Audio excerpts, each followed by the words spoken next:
fields and trees. Apparently that's where the band members of Pink Floyd used to go punting and allegedly wrote some of their songs.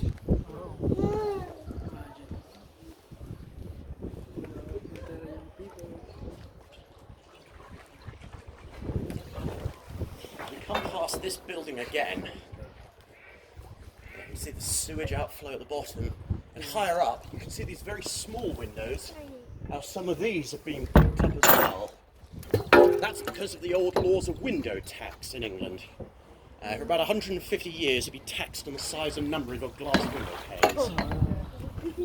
That's not actually where the phrase daylight robbery comes from, but yeah. At the time, glass was fairly expensive to manufacture, so if you could afford glass windows, you could afford to be taxed. And it was a very easy law to enforce.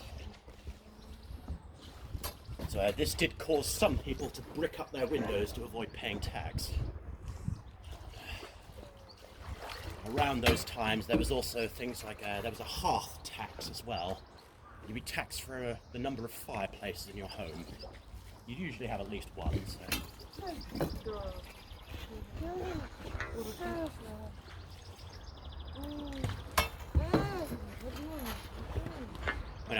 Sorry, I don't have a chance to show us, but just up at the mill pond round the corner over there, there's Darwin College. Guys, come on.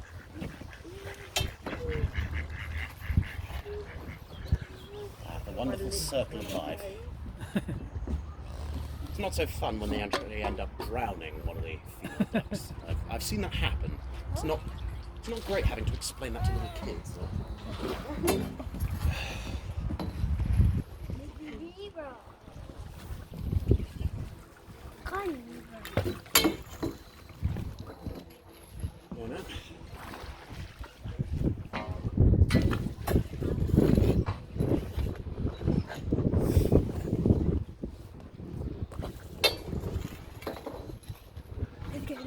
Yeah, from Darwin College back there.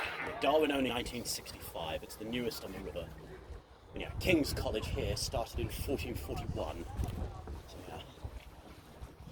yeah. From Darwin College, that's where Jane Goodall and Dian Fossey both studied.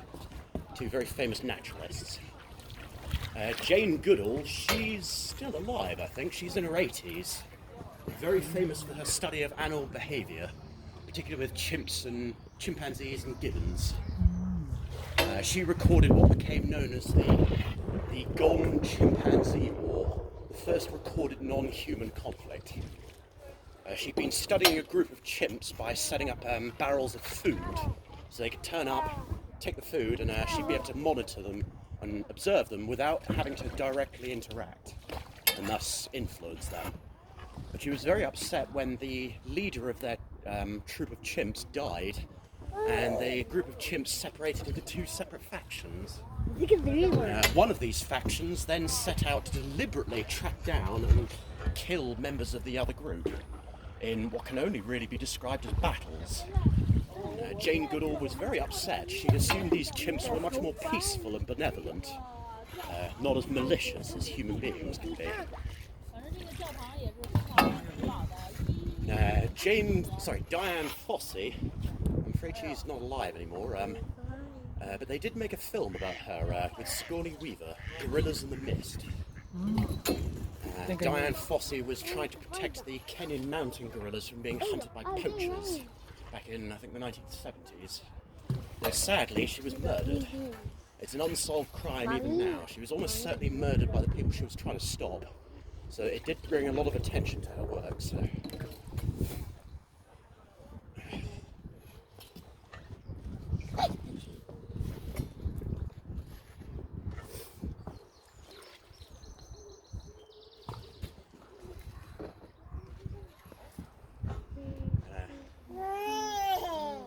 Leaving King's College behind, on my right behind this wall, this is Clare College, the oldest college on the river. Clare's been here since 1326, and this is where Sir David Attenborough studied, doing his zoology and geology degrees. He's doing very well for himself. How old is David Attenborough now? Is he 94 or... I know he's the same age as the Queen, but I can't remember his exact age. I mean, he's been making wildlife and nature documentaries for over 60 years now. He did have a brother, Richard Attenborough, the actor and film director, but sadly he died 7 years ago.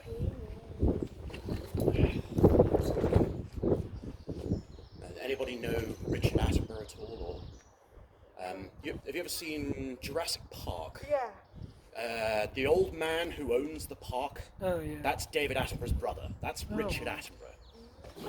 We spared no expense, because as someone once told me, life finds a way.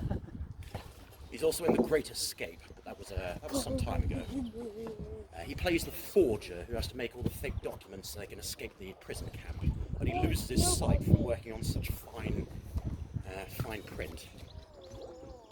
I can see perfectly.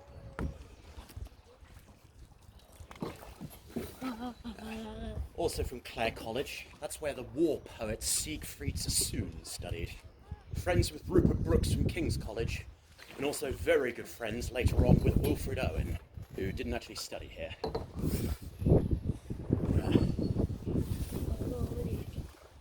At the outbreak of the First World War, 14,000 members of Cambridge University enlisted in the armed forces. Sadly, about 2,500 were killed in the ensuing fighting. Siegfried Sassoon from Clare College, he fought at the Battle of the Somme in 1916. He was described as being suicidally brave by his colleagues. He was often one of the first to volunteer for going for trench raids into no man's land at night. He received the Distinguished Service Cross for his courage. In 1917, he angered the government by writing a public letter in the newspapers criticising the war, saying it had to be brought to an end.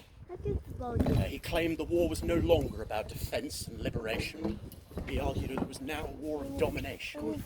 A great chance for Britain and France to go and take all of Germany's overseas territories in the meantime.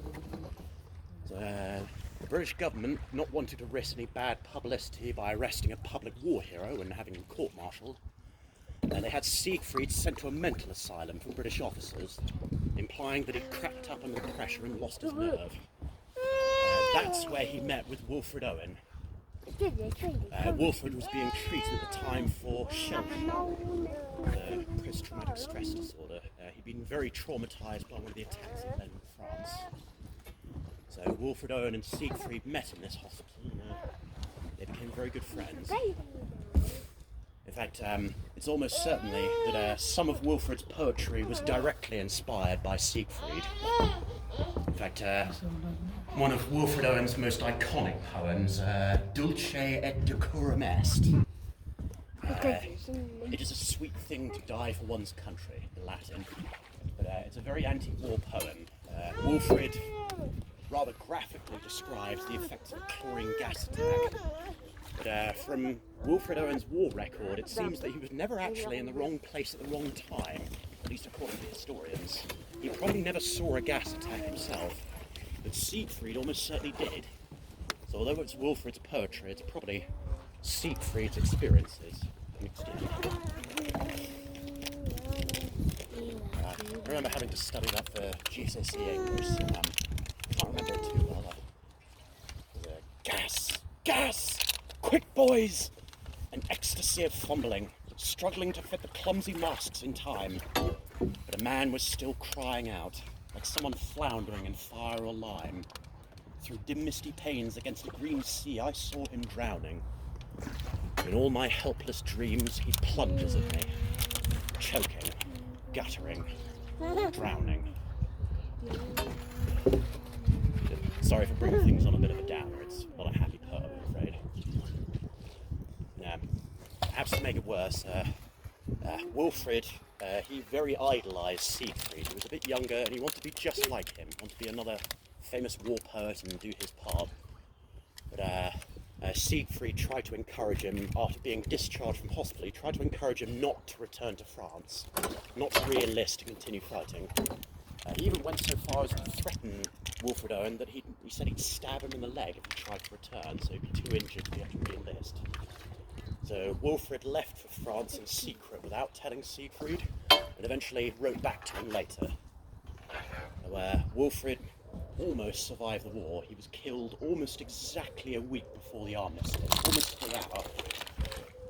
In fact, if I remember right, Siegfried got the bad news on Armistice Day, November the 11th, 1918, when everybody else was celebrating and ringing the church bells.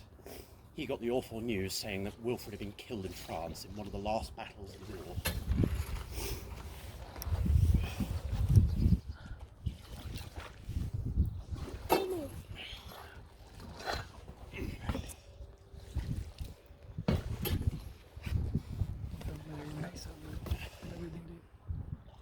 Coming back to St. John's, I think I mentioned earlier, St. John's College was started by Henry VIII's grandmother, Lady Margaret Beaufort.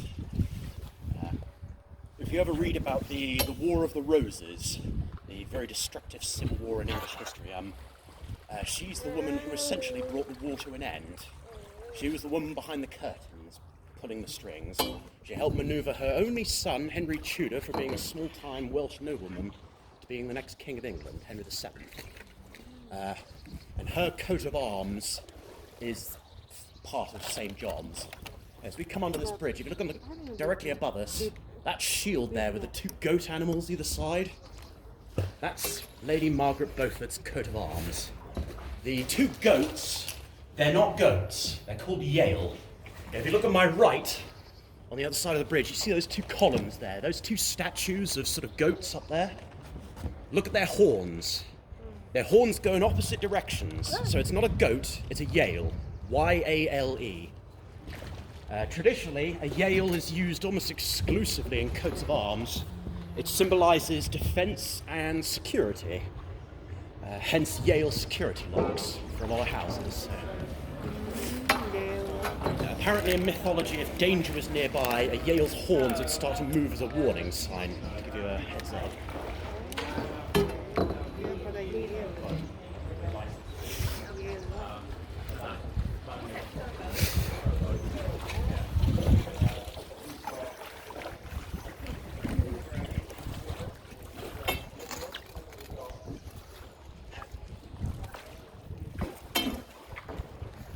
That's the Bridge of Sighs we've gone under again. And ahead on my right, through that gateway under the, I think this is cherry trees here, that's the headmaster's house in there for St. John's. In 1963, as a prank by some of the students, they got hold of an Austin 7 motor car on its way to the scrapyard. They rolled it onto two punt boats in the middle of the night, moved it up to the Bridge of Sighs behind me, and hooked the car up to the bridge using metal cables, left it hanging there. They thought it was so funny they did it again in 1966. Though that time, apparently they used the headmaster's car. So he was one of the first to notice the next morning when he drew his curtains, as his room actually overlooks the bridge. So. If you do a Google image, if you've got internet signal, it's a little hard to believe the story without photos. If you do a Google image search, Cambridge, Bridge of Sighs, car, you'll get some great black and white photos there. Yeah, there are many photos taken at the time, but the cars were removed within hours the next day. They were quite easy to get rid of. They'd be floated in by boats, they were floated away by boat. But they weren't the first to come up with this idea. If you're doing a Google search now, you might find a bunch of other interesting photos. In 1958, as a prank by some of the students back at King's College, they got hold of, I think it was another Austin 7 motor car, but instead of hanging it under a bridge or something on the river, they managed to lift it up on top of the Senate House building. And I can't show the Senate House from the river, it's behind Clare College. But yeah, the car was on the roof of the Senate House for about 4 or 5 days before it was eventually removed. Coming back to Magdalen College, here's their boats for their students. Here's the Bismarck boat right here. Usually the colleges give names to their boats. For St. John's over there, they paint their boats red. And they give them the names of famous ships and warships. Victory, Illustrious, Daring, Enterprise, Argyle. I'm imagining that Bismarck here might be cottoning on to that. I've always had a small suspicion about that boat. Bismarck back there has an unusual serial number. Instead of starting with CC for Cam Conservatives, it's H0100D. Maybe I'm clutching at straws, but if you get rid of 01 from the serial number, you're left with Hood and Bismarck. Two of the warships involved in the Battle of the Denmark Straits in May 1941.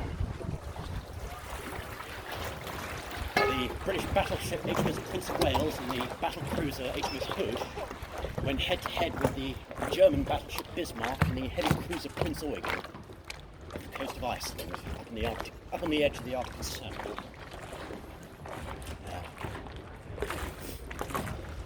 It was a very brief but rather violent battle, and in the first 10 minutes or so of fighting, one of Bismarck's huge 15-inch shells managed to strike the hood amidships, went through the armour and through the decks and down into a magazine that ignited the ship's ammunition. One of the largest warships in the world was blown to pieces and sank in less than 3 minutes. I've always wondered if perhaps some of the sailors from the ship might have been students here at Morgan.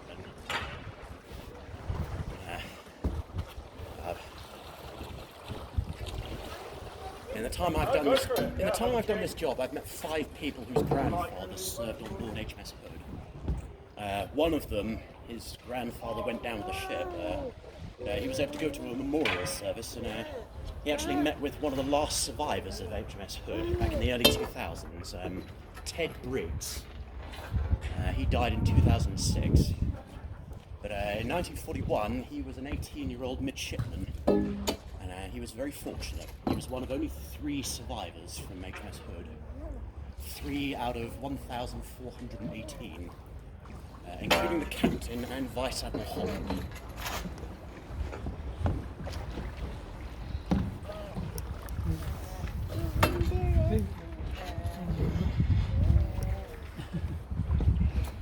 Right.